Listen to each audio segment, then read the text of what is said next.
Now listen and answer questions 15 to 20. Now let me give you some idea of the layout of the farm. The building where you bought your tickets is the new barn immediately to your right. And we're now at the beginning of the main path to the farmland. And of course, the car park is on your left. The scarecrow you can see in the car park in the corner beside the main path is a traditional figure for keeping the birds away from crops. But our scarecrow is a permanent sculpture. It's taller than a human being, so you can see it from quite a distance.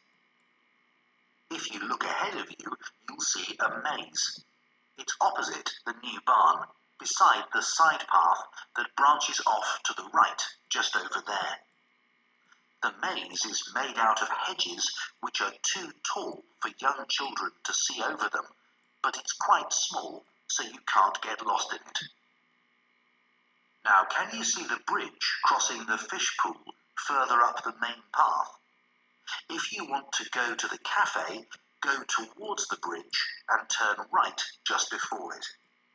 Walk along the side path and the cafe's on the first bend you come to.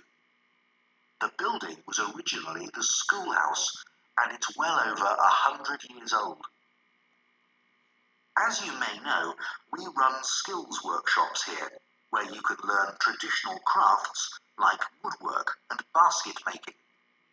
You can see examples of the work and talk to someone about the courses in the black barn.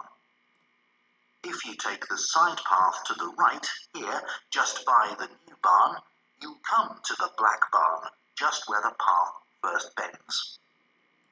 Now, I mustn't forget to tell you about picnicking, as I can see some of you have brought your lunch with you. You can picnic in the field, though do clear up behind you, of course. Or if you'd prefer a covered picnic area, there's one near the farmyard, just after you cross the bridge. There's a covered picnic spot on the right. And the last thing to mention is Figgy House itself. From here you can cross the bridge, then walk along the footpath through the field to the left of the farmyard. That goes to the house, and it'll give you a lovely view of it. It's certainly worth a few photographs, but as it's a private home, I'm afraid you can't go inside. Right, well, if you're all ready, we'll set off on our tour of the farm.